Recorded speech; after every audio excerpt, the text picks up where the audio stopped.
Hello students, welcome back to my channel Learn IP with Shivali। इससे पहले कि हम आगे बढ़ें, मैं चाहती हूँ कि आप हमारे चैनल को लाइक करें, सब्सक्राइब करें और शेयर करें। आज जो हम पढ़ने वाले हैं, जैसा कि आप जानते हो कि हमने प्रोग्रामिंग कंसेप्ट स्टार्ट किया है चैप्टर 6 आपका। उसी के अंतर्गत नेक्स्ट क्वेश्चन है आपका, what are the advantages and disadvantages of machine level language.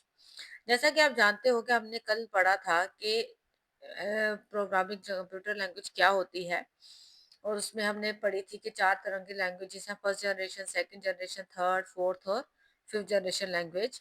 तो उसमें जो फर्स्ट जनरेशन लैंग्वेज है उसको हम मशीन लैंग्वेज भी कहते हैं। ठीक है, जो हमारी फर्स्ट जनरेशन लैंग्वेज है उसे हम मशीन लेवल लैंग्वेज भी कहते हैं, ये मैंने आपको कल बताया था। अब हमने पढ़नी है इसकी एडवांटेजेस और डिसएडवांटेजेस। एडवांटेजेस का मतलब होता है कि इसके फायदे क्या हैं, और डिसएडवांटेजेस का मतलब है कि ये इसके नुकसान क्या हैं। एडवांटेजेस की बात करेंगे तो सबसे पहला आ गया, computer can understand it very easily. अब जब मैंने आपको ये बताया था कि मशीन लेवल लैंग्वेज जो है हार्डवेयर के बिल्कुल क्लोज है, क्योंकि ये 0 और 1 की भाषा है, तो ये हार्डवेयर के बिल्कुल क्लोज है, तो इसलिए ये कंप्यूटर जो है इसको बड़ी आसानी से समझ लेता है।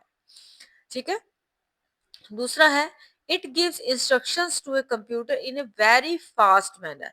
अब देखिए, फास्ट मैनर में मतलब क्या हो गया कि जैसे कि जब हमने इसको काम देना है, जब इस इंस्ट्रक्शन दोगे आप इस मशीन लेवल लैंग्वेज के जरिए, तो वो जो इंस्ट्रक्शंस है वो बहुत जल्दी एग्जीक्यूट होगी। वो इसलिए होंगी क्योंकि ये बिल्कुल ही हार्डवेयर के बिल्कुल ही क्लोज है। ठीक है, तो इसमें इसीलिए जो है बहुत तेजी से जो हमारी इंस्ट्रक्शंस है वो एग्जीक्यूट होती हैं।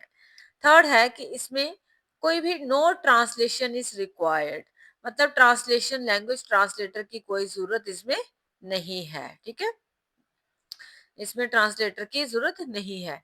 तो क्योंकि नहीं है, क्योंकि इसमें ये तो वैसे ही हार्डवेयर के बिल्कुल क्लोज है, 0 और 1 है, तो ये भाषा जो है हार्डवेयर की ही भाषा है, तो इसलिए ट्रांसलेटर की इसको जरूरत नहीं है। मान लीजिए कि कोई एक डोगरी भाषा भाषी इंसान है और एक हिंदी भाषा भाषी इंसान है, मतलब जो हिंदी बोलने वाला है, तो हिंदी वाले को डोगरी समझाने के लिए हमें ट्रांसलेटर की जरूरत होगी, और डोगरी वाले को हिंदी समझाने के लिए भी हमें एक ट्रांसलेटर की जरूरत पड़ेगी। लेकिन जो डोगरी टू डोगरी ही कर रहा होगा बात, तो उसको ट्रांसलेटर की जरूरत नहीं होती है।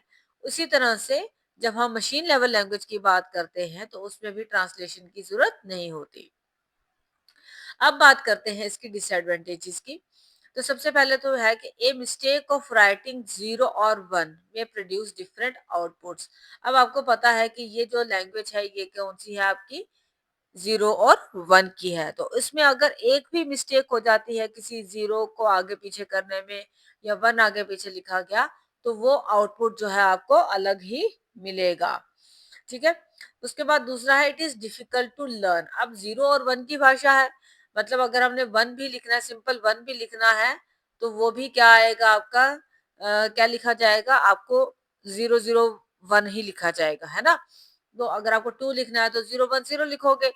तो अब जब ये लैंग्वेज आपको एक नॉर्मल इंसान के लिए बहुत ही समझना बहुत ही मुश्किल है, तो इसलिए it is difficult to learn, understand and write. इसको लिखना भी, समझना भी और याद करना भी मुश्किल है। ठीक है, और it is difficult to modify the programs written in low level language. और जब भी इस किसी एक लो लेवल लैंग्वेज में प्रोग्राम लिखा जाता है तो उसको मॉडिफाई करना भी बहुत मुश्किल होता है। ठीक है, इसके बाद it is not portable. Not portable का मतलब हो गया कि अगर आपने किसी एक लैंग्वेज में प्रोग्राम लिखा है या एक मशीन पर प्रोग्राम लिखा है, तो उसको अगर आप दूसरी जगह पर चलाना चाहते हो तो वो नहीं किया जा सकता। ठीक है, तो इसके बाद ये थे इसकी क्या एडवांटेजेस एंड डिसएडवांटेजेस किसके, मशीन लेवल लैंग्वेज के।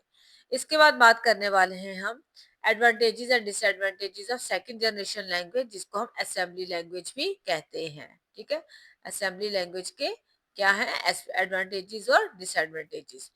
अब असेंबली लैंग्वेज क्या है, एक असेंबली लैंग्वेज एक तरह की लो लेवल लैंग्वेज है, मशीन लैंग्वेज से एक स्टेप ऊपर है और हाई लेवल लैंग्वेज से नीचे है, ठीक है। अब इसके एडवांटेजेस क्या है, पहले तो ये it is easy to understand, इसको समझना आसान है, ठीक है। उसके बाद इसमें बाइनरी कोड्स का इस्तेमाल नहीं है, जैसे 0 और 1 मशीन लैंग्वेज में यूज कर रहे थे, इसमें नहीं है।